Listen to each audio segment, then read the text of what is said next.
1. Introduction. My name is Andrea. This is my story. It is about wanting to be happy.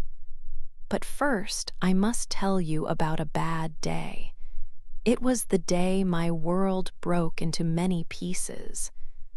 I was 24 years old. It was my wedding day. I had a beautiful white dress. I felt so happy. My family and friends were there. My father walked with me to the front of the church. I was going to marry Mark.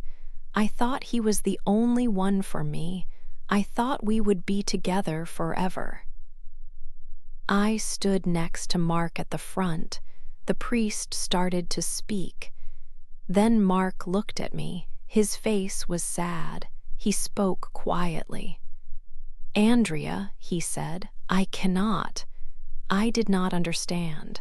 "What?" I asked. "What do you mean?"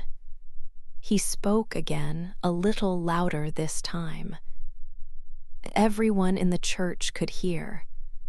"I cannot marry you," he said. "I love someone else." My heart stopped. I could not breathe. I felt a terrible pain. Everyone was looking at me. It was very quiet. Mark just turned and walked away. He left me there.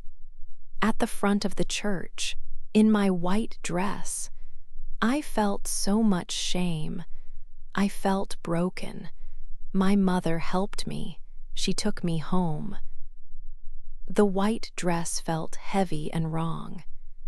That day, I made a promise to myself. I promised I would never trust a man again. Never. Now, 2 years have passed. I am 26 years old. My life is quiet. I go to work every day. I work in an office. I do my job, then I go home. I am often alone. My friends try to help me. They say I should go out. They say I should meet new people. Maybe find love again, but I cannot. I remember Mark. He left me in front of everyone, but he was not the first. Before Mark, there was Tom. He told me he loved me, but he lied. He had another girlfriend. He hurt me very much.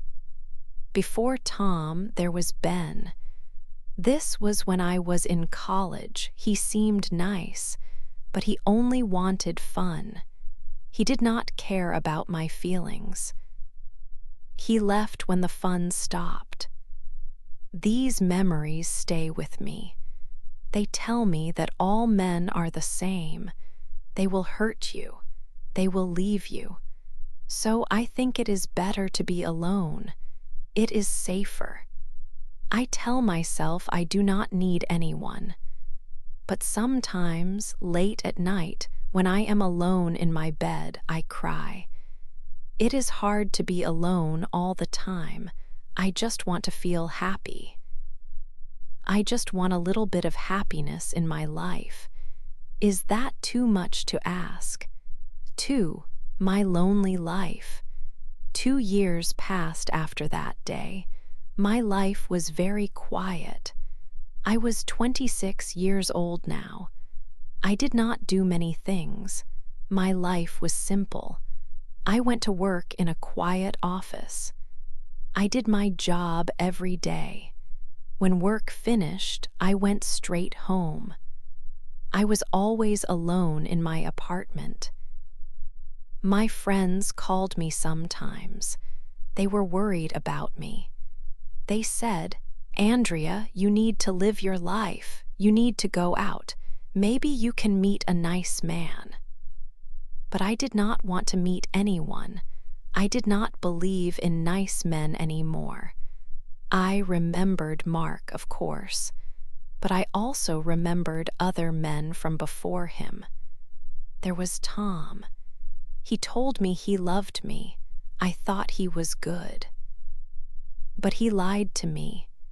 He had another girlfriend at the same time. He hurt me very much. Before Tom, there was Ben. He was a student in college. He was fun to be with for a time, but he did not want to be serious. He only wanted to have fun. He did not care about my feelings. He never thought about my heart. So I thought about these men. Mark, Tom, Ben, they all hurt me. They all left me in some way. This made me think that all men are like this. They will tell you nice things, but they will always hurt you in the end. They will always leave you. It felt safer to be alone. I told myself this many times. Andrea, you are okay alone. You don't need a man to be happy. But it was not true. My apartment felt empty. My heart felt empty too. I did not laugh very much. At night, when I was in bed alone, I often cried. I felt so sad and lonely. I just wanted things to be different. I just wanted to feel happy. Was that too much to ask for in my life? It felt impossible. 3. A new person. Every morning I followed the same path. I walked to the small coffee shop near my office.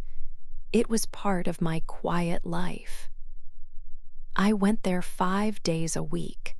I always ordered the same coffee. It was a routine, and I liked routines because they were safe. One day, a new person was in the shop. He was a man I had not seen before. He was tall. He had kind eyes that looked at people in a nice way. He smiled a little. He stood in the line. When it was his turn, he ordered coffee. He ordered a black coffee just like me. He smiled at me as he waited. My first thought was to look away. I did not want smiles. I did not want to see a new face. I just wanted my coffee and my safe routine. So I looked at the floor. The next day, he was there again, and the day after that. He was always there in the morning. He always said, "Good morning." His voice was soft. I usually just nodded my head. I did not say words. I wanted to keep my distance. I wanted to stay alone. Then, one morning, something happened. I was holding my coffee and my wallet. I was tired. My hand was not strong. I dropped my wallet. It fell onto the floor. All my cards came out. My driver's license, my bank card, my little photos, everything went everywhere. I felt so stupid. People looked. The new man was standing near me. He saw what happened. He did not laugh. He did not look away. He stopped. He bent down to the floor. He started to help me. He picked up my cards one by one. He put them back near my wallet. He looked at me and smiled gently. He said, "It happens to everyone. Don't worry." His voice was very kind. He gave me my wallet and my cards. He said, "I'm Kent, by the way." It was the first time we spoke real words. I felt a little strange. I said my name, Andrea. My voice was quiet. He just smiled again. He did not ask me for my phone number. He did not ask me many questions. He just said, "Nice to properly meet you, Andrea." Then he took his coffee and left. He seemed like a gentle person. It was a small moment, but it felt different. For a little hope. Kent was always there in the morning. He was always nice. He never asked difficult questions. He just talked about simple things. He talked about the weather. He talked about a book he was reading. Sometimes he told a funny story about his dog. He was patient. He did not try to push me to talk. Slowly, I started to talk a little more. I gave longer answers than before. I told him about my day sometimes. It felt strange, but it also felt good. He made me laugh sometimes. I had not laughed like that for a long time. Laughing felt new. My friends started to see a small change in me. They asked me about it. They asked, "Who is this man, Andrea?" I just said, "He is a man from the coffee shop." I did not tell them much. One Friday, Kent asked me something. He said, "There is a small music festival in the park on Saturday. It is very relaxed. Would you like to come with me?" My heart felt scared. A voice in my head said, "No, remember Mark, remember the pain." But I was so tired of being sad.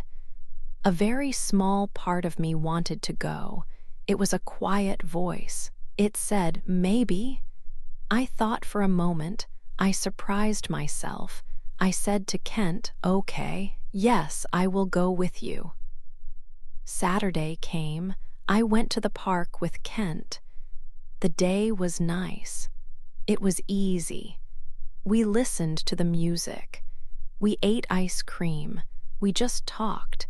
He did not try to hold my hand. He did not try to do anything I did not want. He just talked to me like a friend. For the first time in 2 years, I felt something different. I felt a little light inside me, like the sun was trying to come out after a long rain. It was a very small feeling, but it was there. I felt a tiny bit of hope. 5, my past comes back. The time I spent with Kent after our day in the park felt new and good. It was easy and light, a big change from my lonely life. We started to see each other more often. We met for coffee in the morning before work, went for walks in the park when the weather was nice, and sometimes had dinner in the evening. Kent was always kind and respectful to me. He listened carefully when I talked, and he made me laugh sometimes, which felt very strange but also very nice. Slowly, very slowly, I started to think that maybe, just maybe, Kent was different from the men I knew before. A small, careful hope began to grow inside my heart, like a little flower pushing through hard ground. But then something bad happened, something that broke that fragile hope. One evening, I was out with Kent. We were sitting at a table, talking and laughing together about something small and happy. And then I looked up and I saw him across the room. It was Mark, my ex-fiancé, the man who left me alone at the wedding altar in front of all my family and friends. Seeing him again brought all the old pain back very fast, like a sudden, cold wave washing over me. Mark saw me and walked directly over to our table. He looked older than before and maybe a little sad. He stood there and said, "Andrea, I need to talk to you. I made a big mistake." I froze completely. I felt like I could not move or speak. My heart started to beat very fast, and the old pain from that terrible wedding day returned powerfully. Kent looked confused. He didn't know who Mark was. Mark told me that his relationship with the other woman was finished now. He said he was wrong to leave me, and he wanted me back in his life. I felt a mix of anger, sadness, and shock.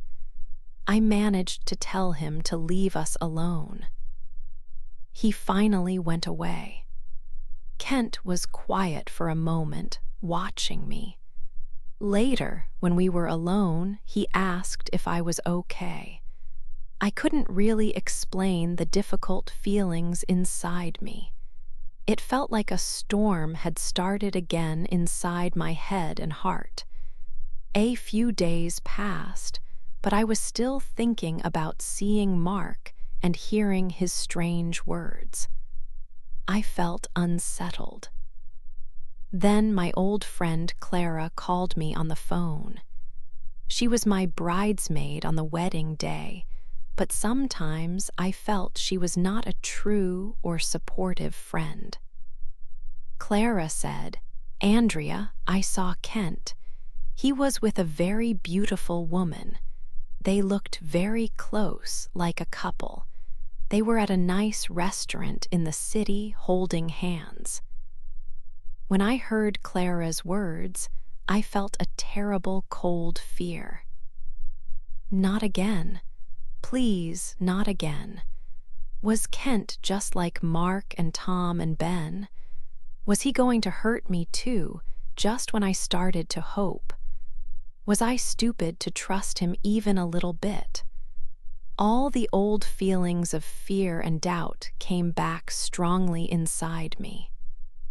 My protective walls went up again immediately, higher and thicker than ever before. My difficult past was back to hurt me, and it felt stronger than the present.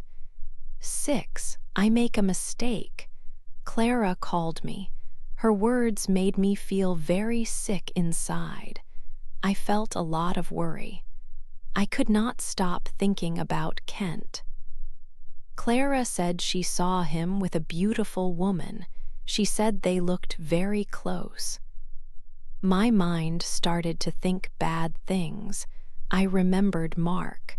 I remembered Tom. They both hurt me. I thought, Kent is the same. He is just like them. He will hurt me too. My old fears came back. They felt very strong now.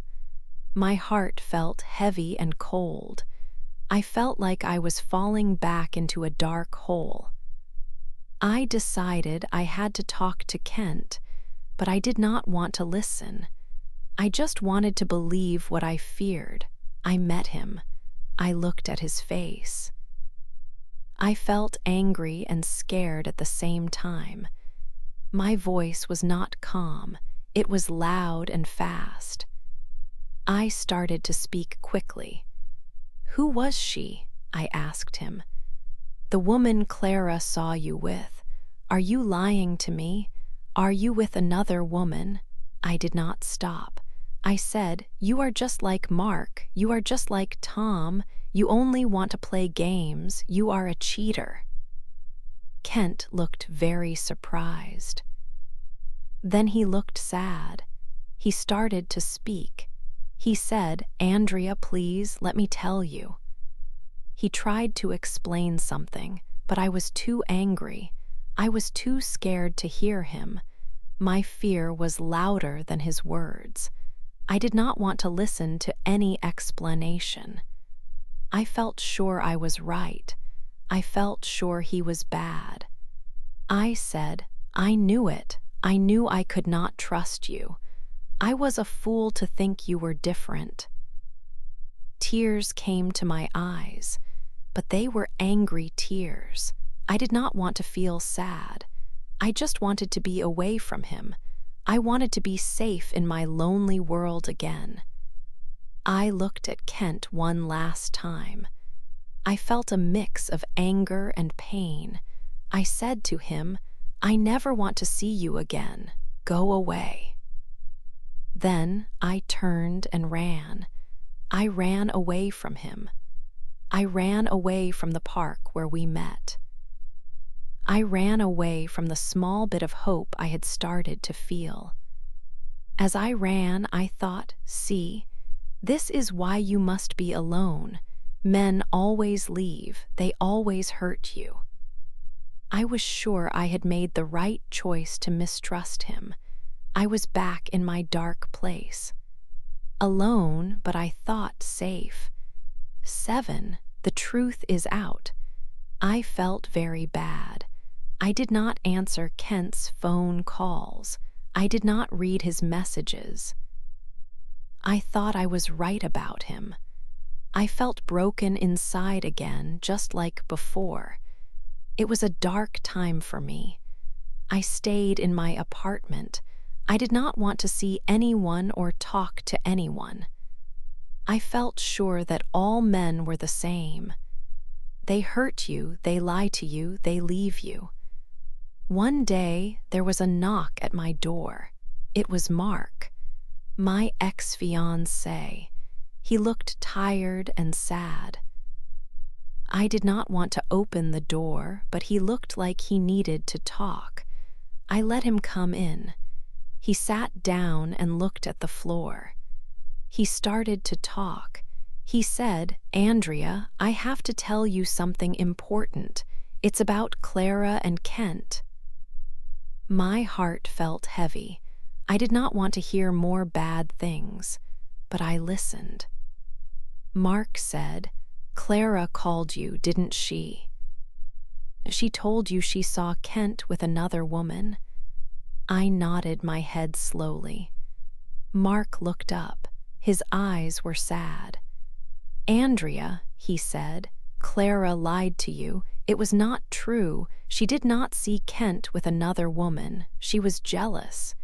She saw you looking happy with Kent. She wanted to stop that. She wanted to break you and Kent up." I was very surprised. Clara lied? Why? Mark looked down again. "She and we are together now. She told me her plan, and I helped her. I was still thinking about you. I was unhappy, I think. I wanted you to be unhappy too. I am very sorry, Andrea. It was a terrible thing to do." I could not speak. Clara, my old friend, and Mark, they worked together to hurt me. Later that day, Kent found me. A friend told him where I was. He looked worried. He asked me to listen. He said, "Andrea, please, the woman Clara saw me with. That was my sister. Her name is Amelia. She lives in another country. She came here to visit me for a few days. We went to a restaurant for her birthday dinner. I wanted to tell you about her. I wanted you to meet her." He took out his phone. He showed me pictures. There was Kent smiling with the woman, and in other pictures there were more people.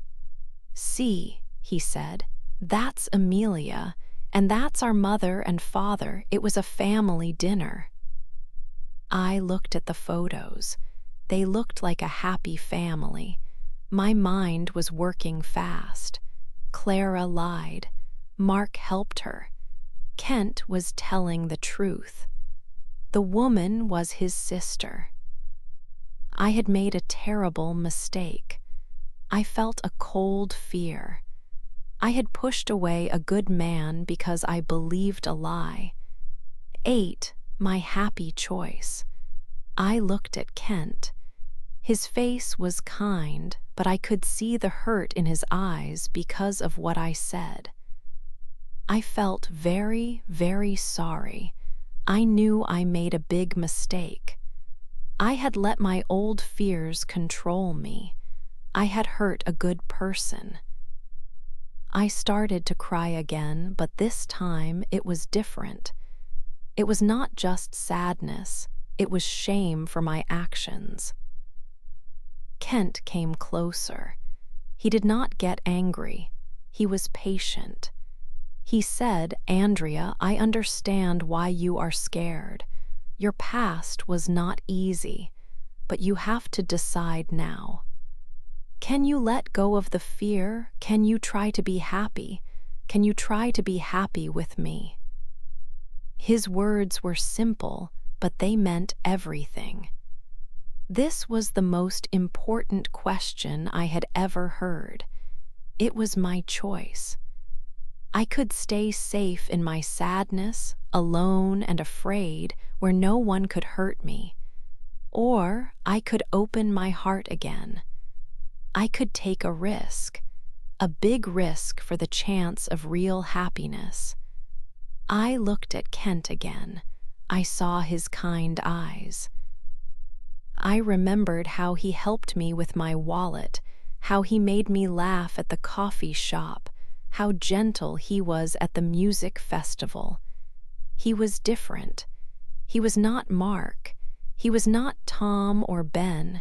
He was Kent. I took a deep breath. "Yes, Kent," I said. My voice was quiet but strong. "I want to try. I want to choose happiness with you." It was not magic.